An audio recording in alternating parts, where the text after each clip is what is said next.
جھوٹ کا تیسرا سبب ان تكون دواعي الكذب قد ترادفت عليه حتى ألفه. کچھ لوگ چھوٹے چھوٹے جھوٹ بولتے بولتے عاجز ہو جاتے ہیں. اب جھوٹ ان کی زبان پہ رچ بس جاتا ہے.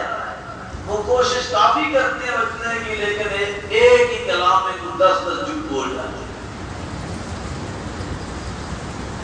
نتیجہ کیا نکلتا ہے؟ فصار الكذب له عادة ونفس إليه منقادة. سامنے بیٹھ کے بات ہوئی ہوگی، دوبارہ ہی اس سے بات بول، دوبارہ بیٹھے پھر جھوٹ بول دو. اس لیے اس نے پرواہ کی نہیں. جیسا کہ حدیث میں آتا ہے ملعون ہے وہ شخص جس نے بیضہ چوری کیا اور اس کا ہاتھ کٹ گیا. اب بیضہ اور بیضہ جو ہے وہ انڈے کو بھی کہتے ہیں، اگرچہ اس حدیث میں انڈا مراد نہیں ہے، لیکن علماء نے دونوں معنی بیان کیے. اس سے مراد وہ ڈھال ہے لوہے کی جو ربع دینار سے جس کی قیمت زیادہ ہے. ربع دینار جس کی قیمت ہو وہ چوری کر لے کے تو اس کا ہاتھ کاٹا جاتا ہے.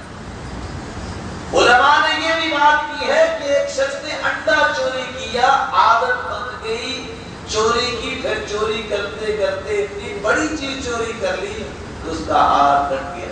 ابتدا کہاں سے ہوئی؟ انڈے سے. اور حبل کے لفظ بھی ہے کہ کتنا ملعون شخص ہے جس نے رسی چوری کی، حالانکہ رسی مراد نہیں ہے، اس حبل سے مراد کشتیوں کا باندھنے کو لوہے کی جو تار ہے اس کو کہتے ہیں. لیکن یہ معنی بھی موجود ہے کہ پہلے تو رسی چوری کی اپنے پڑوسیوں کے گھر سے، آخر عادت بن کی، ماں باپ نے روکا ہی نہیں، کسی بڑی چیز کو ہاتھ ڈال دیا اور اس کا ہاتھ کٹ گیا. جھوٹ پہ جب انسان توجہ نہیں کرتا تو پھر یہ عادت بن جاتی ہے. اللہ معاف فرمائے جب عادت بن جائے تو پھر یہ چلتی نہیں. چوتھا سبب أن يقصد بالكذب التشفي من عدوه فيسمه بقبائح يخترعها عليه ويصف بفضائح ينسبها إليه. بعض دفعہ جھوٹ اس لیے بھی انسان بولتا ہے اپنے دشمن سے انتقام لینے کے لیے، کچھ جھوٹ گڑ کر اس کی طرف منسوب کرتا ہے کہ کچھ دل کو سکون مل جائے، لوگوں کی نصرت اس کو مل جائے اور اس کو واقعاً ایسا شخص ثابت کر دے کہ یہ بہت برا ہے. اس ذریعے سے وہ دل کے سکون حاصل کرنے کے لیے جھوٹ بولتا ہے. اور امام ماوردی نے بڑی اچھی بات کہہ دی، وَيَصِفُ بِفَضَائِحْ يَنْسِبُهَا إِلَيْهِ. جھوٹ کا عادی انسان پوری سے پوری تہمت بھی اپنے دشمن پہ لگانے کے لیے بالکل نہیں کرتا.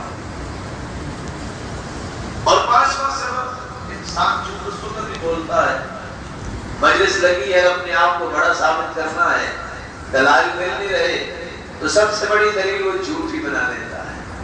حب التوقف،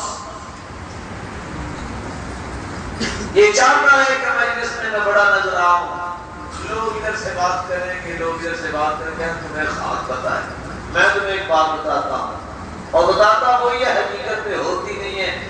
جھوٹ بول کے اپنی برتری ثابت کرنا چاہتا ہے. یہ 5 سبب ہیں جس کے نتیجے میں انسان جھوٹ ہوتا ہے. لیکن آپ صلی اللہ علیہ وسلم نے تمام قسم کے اسباب کے باوجود بھی مسلمانوں کو کہا کہ جھوٹ کی سب سے خطرناک اور پہلی کیفیت یہ ہے کہ جھوٹ بولنے والا مسلمان پکا رہتا ہی نہیں.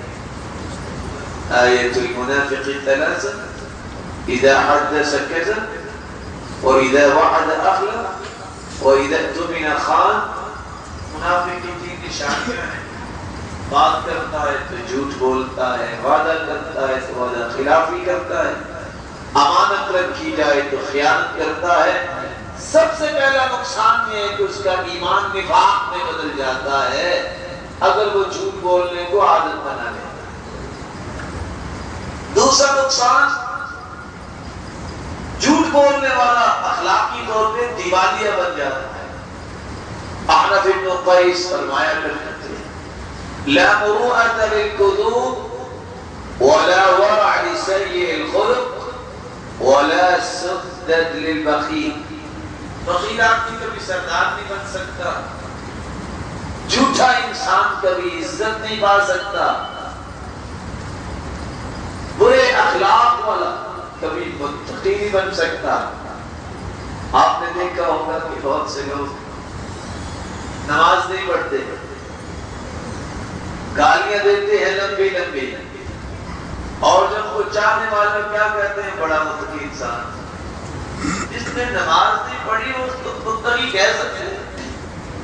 تقویٰ اور بے نماز یہ کیسے اکٹھے ہو گئے؟ بس جی بڑا اس کا ہاتھ کھلا ہے. ہاتھ کھلا تو عبداللہ بن جدعان کا بھی تھا مکے میں، 100 ہزار قربانیاں کر چھوڑتا تھا. ہاتھ کھلا ہونا تو تقوی کی دلیل نہیں. تقوی اس بات کا نام ہے کہ رب کے سامنے جھکتا کتنا ہے، رب کی اوامر کو مانتا کتنا ہے، اللہ کا خوف اس کے دل میں کتنا ہے. تیسری مصیبت جو انسان کو دیکھنی پڑتی ہے جھوٹ کی وجہ سے، جھوٹ انسانی ذلت کا باعث عزت نہیں ملتی. اس لیے عمر رضی اللہ تعالیٰ عنہ فرمایا کرتے تھے لَن يَضَعْنِ الصِّدْقُ وَقَلَّمَا يَضَعْ أَحَبُّ إِلَيَّ مِنْ أَن يَرْفَعَنِ الْكَذِبُ وَقَلَّمَا يَفْعَلُ. سچ بول کر وقتی طور پہ پستی اختیار کرنا، جیسے لوگ کہتے ہیں حالانکہ ایسا ہوتا نہیں، مجھے پسند ہے کہ میں جھوٹ بول کر ایسی عزت حاصل کروں جو وقت یہ ہوگی اس کے بعد پھر پوری زندگی بندہ ذلیل ہی رہتا ہے. الصدق عزت والکذب خضوع. عزت سچ میں ہے اور ذلت جھوٹ میں ہے. اس امام احمد بن حنبل فرمایا کرتے تھے کہ جھوٹ مزاح کرتے ہوئے بھی نہیں بولنا چاہیے، اور حقیقت بھی یہ ہے کہ انسان اس وقت تک اپنے ایمان کو سلامت نہیں رکھ سکتا جب تک مزاح کرتے وقت بھی جھوٹ سے نہیں بچتا. جیسا کہ امام بخاری رحمۃ اللہ علیہ صحیح بخاری میں روایت دیکھی ہے. چوتھا نقصان، انسان یہ سمجھتا ہے کہ جھوٹ سے اس کو بڑی برکت ملے گی. جھوٹ تو بربادی کا باعث. البیعان بالخیار ما لم يتفرقا فإن صدقا وبینا بورک لهما فی بیعہما. خریدنے والا اور بیچنے والا اگر وہ دونوں بیٹھ کے ڈیل کر رہے ہیں، اٹھ کے چلے گئے ہیں، معاملہ ختم ہو گیا ہے، تو یہ ڈیل پکی ہوگی. وہاں بیٹھے بیٹھے وہ ختم بھی کر سکتے ہیں، اپنے ماڈیفکیشن بھی کر سکتے ہیں، کسی شرط کا اضافہ بھی کر سکتے ہیں. لیکن جب کانٹریکٹ سائن ہو جائے، چلے جائے اٹھ کے، اس کے بعد اس میں تبدیلی نہیں ہو سکتی. لیکن اگر سامان بیچنے والا بھی سچ بولے، لینے والا بھی سچ بولے، کیسے؟ یہ سامان بیچ کر سیدھا کہ بھائی یہ سامان ہے اور اس میں یہ نقص ہے. آج تو مسلمان ایسے بادشاہ ہیں، گائے کھڑی ہوگی کہیں گے ہاں بھی کتنا دودھ دیتی ہے؟ 20 کلو. جی 20 کلو؟ ہاں دھو کے دے گے. 4 دنوں سے اس کا دودھ دھویا ہی نہیں ہے. جب وہ گھر لے جائے گا دوسرے دن فون آئے گا جی وہ 0 ختم ہوگی، باقی 2 کلو رہ گیا. حالت تو یہ ہے.